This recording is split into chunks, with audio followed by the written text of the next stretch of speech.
오늘의 말씀은 출애굽기 10장 21절에서 29절에 해당하는 말씀입니다. 하나님께서 애굽 땅에 내리신 10가지 재앙 가운데 무려 9번째에 해당하는 흑암 재앙이 바로 오늘 본문의 말씀이죠. 하나님께서 내리신 이 10가지의 재앙을 조금 자세히 살펴보면 우리는 흥미로운 사이클을 발견할 수 있습니다. 지금 여러분들께 아마 표가 보일 텐데 1, 2, 3 재앙, 그리고 4, 5, 6 재앙, 7, 8, 9 재앙, 이렇게 서로 옆으로, 그리고 1, 4, 7, 2, 5, 8, 3, 6, 9 위에서 아래로 이렇게 각각 사이클을 가지고 있습니다. 우선 1, 2, 3 재앙은 하나님과 그의 대리자, 그러니까 모세와 아론이 그 바로의 그 왕궁의 술사들보다 더 뛰어나다, 우위에 있다라는 것을 잘 보여줍니다. 그리고 4, 5, 6 재앙은 이스라엘과 애굽을 서로 구분시키죠. 그리고 7, 8, 9 재앙은 여호와 하나님의 유일성, 그러니까 애굽이 섬기는 신들보다 하나님이 더 뛰어나고 위대하시고 전능하시다라는 것을 아주 잘 부각시켜주고 있습니다. 이제 이번에는 위에서 아래로 봅시다. 1, 4, 7 재앙은 이른 아침 물가에서 하나님께서 경고를 하십니다. 바로에게. 그리고 2, 5, 8 재앙은 하나님께서 바라고 말씀하시는데 이것은 들어가라는 뜻이에요. 그러니까 왕궁에 들어가서, 바로의 궁에 들어가서 말하라는 거죠. 이 재앙이 임할 것을. 그리고 3, 6, 9 재앙은 하나님께서 아무런 경고도 없이 갑자기 재앙을 시작하십니다. 그리고 이 9가지의 재앙이 점점점 그 레벨이, 그 강도가 세지는 것을 발견할 수 있죠. 그리고 마지막에 결정타, 10번째 재앙, 장자의 죽음이 있게 됩니다. 오늘은 이 10가지 재앙 가운데서 이 9번째에 해당하는 흑암의 재앙이에요. 오늘 본문 말씀을 보게 되면 하나님께서 모세에게 명령하시죠. 손을 들어서 이 땅 가운데 흑암이 있게 하라는 명령을 내리십니다. 보통 같았으면 하나님께서 모세 아론에게 바르게 가서 경고를 하고 너가 이렇게 해야 된다, 안 하면 이렇게 될 거다 라는 메시지를 전하라고 하지만 오늘 본문에서는 그러한 모습이 일체 등장하지 않고 곧바로 재앙이 시작됩니다. 칠흑 같은 어두움, 아무것도 보이지 않는 아주 깊은 흑암이 애굽 전역에 가득했습니다. 무려 3일이나 가득했었죠. 하지만 이스라엘 백성들이 있는 땅에는 빛이 있었습니다. 하나님께서 이스라엘 백성들을 보호하신 거죠. 참다 견디다 못한 바로는 모세 아론을 급하게 부릅니다. 그리고 그들에게 너희가 너희 하나님 여호와를 섬기러 가라 라고 얘기를 하죠. 근데 여기에 조건이 붙습니다. 8째 재앙에서는 바로가 남성들만, 그러니까 장정들만 가서 하나님을 예배하고 와라 라고 했었어요. 그러니까 어떤 그들의 아내, 그리고 아이들, 그리고 가축들은 두고 가라는 말이었죠. 하지만 이번에는 바로도 좀 힘이 들었나 봐요.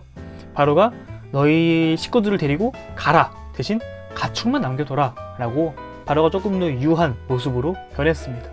하지만 모세가 이러한 바로의 제안을 거절하죠. 왜냐하면 하나님께서 우리에게 어떠한 재물을 필요로 하실지 모르기 때문에 다 데리고 가야 된다 라고 말을 한 것이죠. 자, 그러자 바로가 발끈했습니다. 성경에서는 여호와께서 바로를 더 완악하게 만드셨다고 기록이 되어 있습니다. 이 바로는 그 모세의 말에 화가 나서 이제 아예 떠나는 것은 둘째치고 아예 내가 앞으로 너의 얼굴조차 보지 않겠다, 다시는 만나지 말자 라고 절교 선언을 하게 되죠. 자, 그러자 모세도 되게 쿨하게 나도 그렇게 하겠다 라고 말하면서 오늘 본문 말씀이 끝이 나게 됩니다.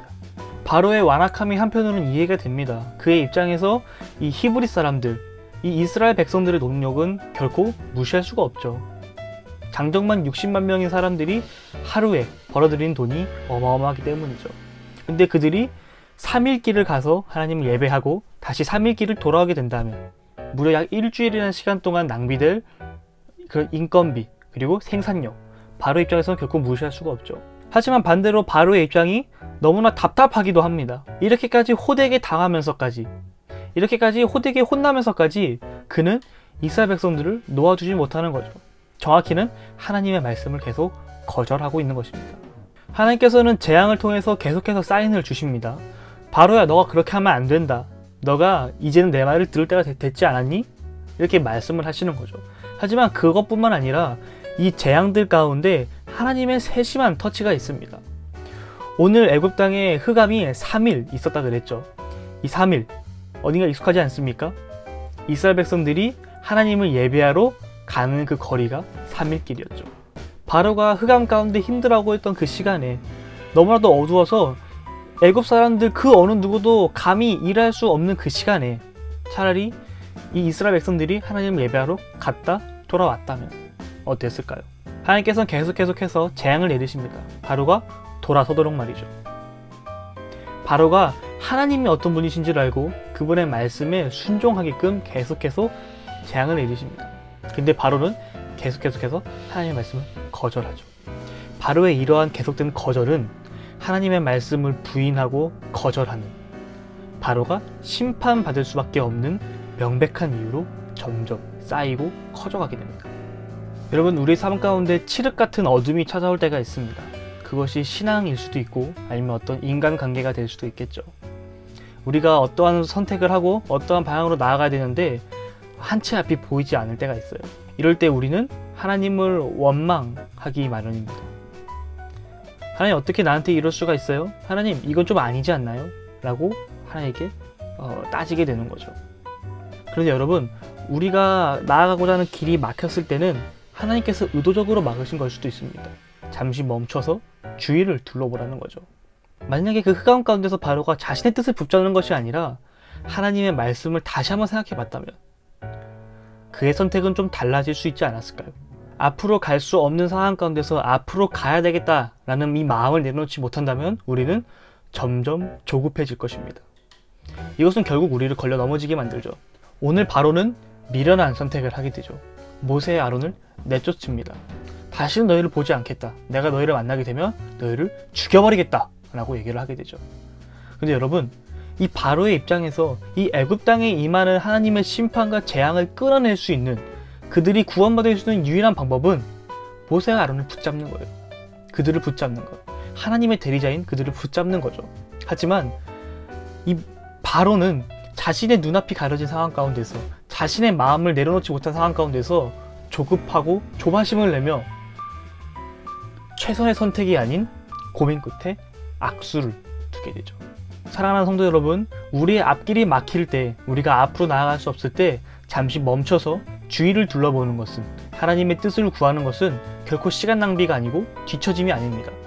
오히려 그것이 가장 빨리 하나님의 길로, 하나님의 방법으로 우리의 틀어진 삶을 조정할 수 있는 가장 최고의 베스트한 방법이죠. 나의 틀어진 시선을 하나님께로 맞출 때 우리는 비로소 흑암이 아닌 고센 땅 가운데 있었던 그 빛을, 하나님의 보호하심과 하나님의 인도하심을 발견하게 될 것입니다. 애굽 땅에 임한 이 10가지의 재앙이 악인에게는 심판이었겠으나 의인에게는 구원이 임하는 아주 놀라운 역설적인 축복이죠. 사랑하는 성도 여러분, 애굽 땅에 임한 이 10가지의 재앙처럼 우리 삶 가운데 일하시는 그 하나님의 역사하심 가운데 우리가 악인과 함께하여 마지막에, 그 마지막 날에 우리가 눈물과 슬픈 마음을 갖고 있는 것이 아니라 의인으로서 구원의 즐거움과 구원의 기쁨을 누리는 우리 모든 성도님들 되기를 주님의 이름으로 축복합니다.